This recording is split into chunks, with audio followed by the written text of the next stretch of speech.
SuperTalk TV. I'm not alone in the studio anymore. That always brings me great joy. Joining me is Miss Shelly Ritter. She's the director of Delta Blues Museum, and she's here in town to, I guess, help talk about all the good things going on there at the museum, but specifically here to talk about the fact you guys got another grant to help people do virtual tours if maybe they can't get out and come in person there at Clarksdale, which I think is pretty cool. So welcome. Thank you. And we have talked to you several times here on Good Things over the years of all the cool stuff going on at the Delta Blues Museum, but this is the first time I've had you in studio, so this is exciting for me. Okay, so if people are thinking Delta Blues Museum, I know where that is, and I think I know what they do, but there's so many great museums out there. How do you sort of tell people how you guys are different? Well, we are the world's first museum devoted entirely to blues, and our Blues Trail marker says that right outside our front door. So that makes you very important. Yes. Yeah. So we're located in Clarksdale, where we're home of so many blues musicians through the ages, and now from Muddy Waters, John Lee Hooker, to Chris Stone, Kingfish Ingram. What was in the water? I don't know. Or the moonshine? Could be. One or the other. That Delta dirt. That Delta dirt, yeah. And so you guys share the story of that there at the Delta Blues Museum. We do. Yeah. Is it set up like in terms of individual people, or is it more like if you come into the museum, is it just sharing the overall story of the blues? Does that make sense? It does. Yeah. We try to tell, because so many museums have opened since we've been open, we are now kind of trying to focus on that specialness that's Clarksdale and Coahoma County. So when you come in, we try to tell the whole cultural story, but we use the artists to do so. Because they know it better than anybody. Yes. And their story is the blues story. It is. Yeah, and that's so cool that it's right here in Mississippi. I feel like there are so many wonderful spots on the Blues Trail or museums that people from all over the world, I'm sure, travel, use vacation time, use their income to get here and see. And then for those of us who are an hour spitting distance, as they would say, sometimes don't even know that it's there or underestimate it by going to visit. So how do you get Mississippians excited about coming out and visiting the museum? Well, in Clarksdale, we host lots of festivals. And in August, we have the Sunflower River Blues and Gospel Festival. It started in 1988. And one of the exhibits we have at the Blues Museum is a collection of the Sunflower River Blues and Gospel Festival posters that go through the ages. And you can kind of chronicle who opened and then who was just like listed. And you can see them kind of move up the ranks, and that's kind of fun to watch. Neat. And then we have exhibits about them as well. And so these exhibits, again, not everybody's able to make it to Clarksdale, or maybe you're just bored of thumbing through Netflix or whatever it may be on the weekend and you're looking for something a little bit more fun to do. You guys have sort of coined this idea of virtual tours. How did this take place? Well, something called COVID came along. I have no idea what you're talking about. I've never heard of it before. We had to close our doors to the public. Yeah. And as you mentioned, a great percentage of our audience is an international audience, and they were not able to travel, and they still weren't able to travel after we reopened. But we received some COVID funding, and the musicians weren't able to work. And I was like, well, why don't y'all come in and y'all lead tours of the Blues Museum? So different local musicians talk about different exhibits inside the museum. And they get to pick who they want to talk about. It's somebody that influenced them or somebody that was their friend or in their band.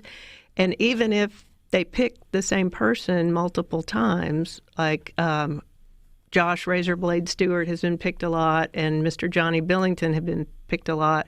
But they mentored so many musicians, and each musician has a different story to tell about the other musician that's being honored. And so it's a lot of fun. I've learned a lot, and people seem to really enjoy them. Are these live virtual tours that you tune in and take with everybody else, or have they been done and then archived so people can go and enjoy them whenever at their convenience? They're archived on our website, www.deltabluesmuseum.org, and just go to virtual tours. We also have virtual field trips, which kind of build on our Explore and Learn series. In that instance, we take the museum outside the walls and take you around Coahoma County, so you can, as you're coming to the Blues Museum, like you might come down Highway 1 and turn on Stovall Road, which is Stovall Farms, where Muddy Waters worked and where the Muddy Waters cabin was. Or you might come up, 61, and there's landmarks there. So we incorporate all of that. So either pre-visit or post-visit, you can get a little bit more history. Because you think about when people are coming, because it feels like it was just such rich soil there, figuratively and literally, for the blues in Clarksdale. When all of the international people do choose to come, or out of state, or even us come to visit, you're not just coming to learn about the individuals in terms of just bullet points. Like, you want to know, like you want to get into the community. You want to see what was it that raised them up to sort of give them the inspiration for all the music that we're still talking about. There's museums made after, which is just incredible. You say you keep learning things, Shelly. Do you have any of like those, like, man, everybody should know X, Y, and Z, either about the blues or maybe about a specific musician? Oh, well, I think everybody should know how everybody learns from each other. And that's one of the interesting things, to see these musicians talking about other musicians and what they learned from them that they use in their music now. And even though I might not have heard a particular musician in the current musician's work, once you kind of are made aware of that, you can kind of do your little own genealogy, so to speak, or I guess it'd be musicology. You know what? We learn new words here every day, Miss Shelly, but it works for me. But yeah, like kind of go back and sort of see what was in the recipe, right? Like what is the secret in the sauce that sort of makes that person stand out, or you can then sort of recognize the different influences. Do you have people, Shelly, just coming to the Delta Blues Museum or contacting them that maybe, because I'm curious, like, how do you find these young artists who were so influenced by the musicians that are, displayed there, their stories are shared? I mean, are they all still in Clarksdale, or some of them local, or is it just so in their blood and in their, DNA to want to know more that they're seeking you out? Most everyone has been local, and with few exceptions, like a Charlie Musselwhite, most people who are leading the tours have been through our music program, our after-school music program, which we have from Monday to Thursday weekly.